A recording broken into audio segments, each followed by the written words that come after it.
Assalamualaikum warahmatullahi wabarakatuh.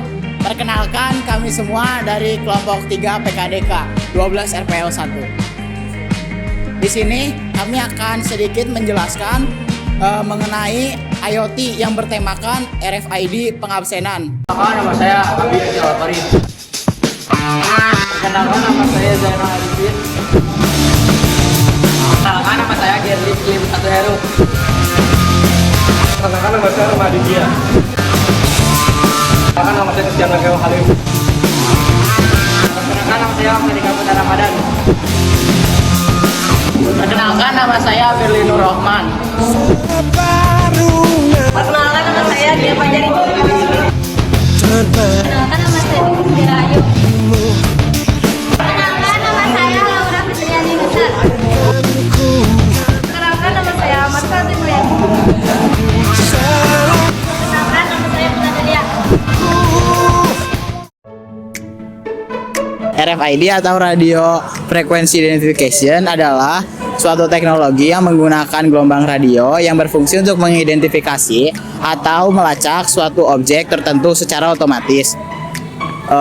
Kami menggunakan project RFID absensi untuk melakukan suatu pengabsenan pada suatu tempat seperti misalnya sekolah, kantor, atau acara tertentu.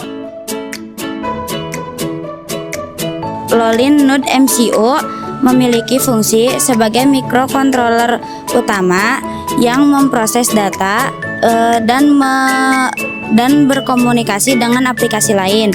Ia sendiri memiliki kemampuan untuk menyambung ke Wi-Fi sehingga memungkinkan integrasi dengan aplikasi berbasis internet.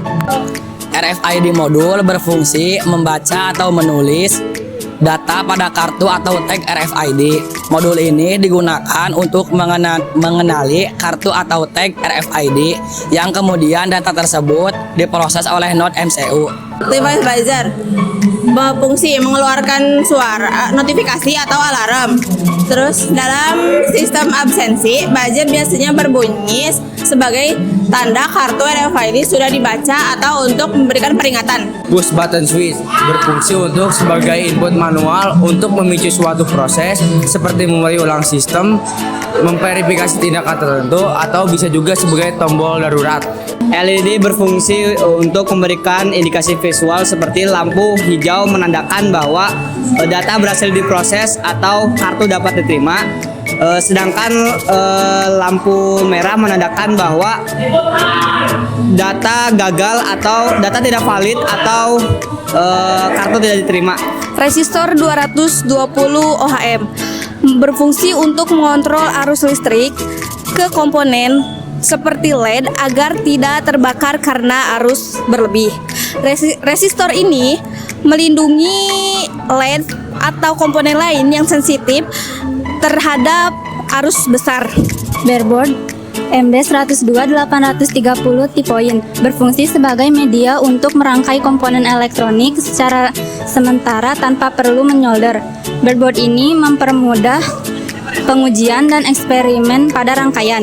Kabel jumper menghubungkan berbagai komponen elektronik dengan node MCU melalui breadboard atau langsung ke join GPIO. Di sini saya akan menjelaskan secara singkat kode-kode yang diperlukan untuk sebuah Arduino RFID, yaitu yang pertama adalah menginstalisasi library MFRC 255 untuk komunikasi dengan modul RFID, mendefinisikan pin SSS dan RST untuk koneksi. Untuk setup ialah instalasi komunikasi serial, memulai SPI bus, inisialisasi RFID reader. Untuk looping yang kita biasa akses untuk tempel kartu itu menggunakan serial number UID kartu, verifikasi dengan UID yang diizinkan, memberikan akses atau penolakan berdasarkan verifikasi. Untuk fitur keamanannya menyimpan UID kartu yang diizinkan, verifikasi kartu dengan membandingkan UID, menghentikan komunikasi setelah selesai. Outputnya adalah menampilkan UID kartu yang dibaca, memberikan feedback akses diterima atau ditolak. Untuk codingnya seperti itu saja secara singkatnya. Di sini dashboard memiliki dua fungsi. Yang di dashboard yang pertama kita bisa melihat data karyawan dan data karyawan absensi dan yang hadir atau presisi di sini.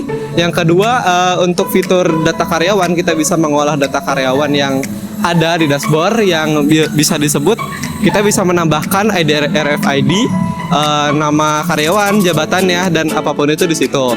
Dan terakhir ada halaman presisi yang dimana itu terkoneksi dengan perangkat RFID. Ketika kita mentap di situ, otomatis program itu bisa mengenali data yang mana yang ada dan bisa langsung terverifikasi atau terabsensi di situ. Oke, yang ketiga ada data absensi yang dimana seorang admin atau pengelola bisa menambahkan data untuk absensi yang dimana itu tergantung dari jabatannya dan ibaratnya kita bisa menambahkan dari data RFID-nya dan apapun itu di situ sesuai misalnya nama siswa, nama karyawan untuk apapun itu. Sedangkan berbeda dengan data karyawan yang dimana kita hanya bisa menambahkan sesuai jabatan untuk karyawan, status saja karyawan, untuk yang satu lagi itu bukan, berbeda, dua hal yang berbeda seperti itu.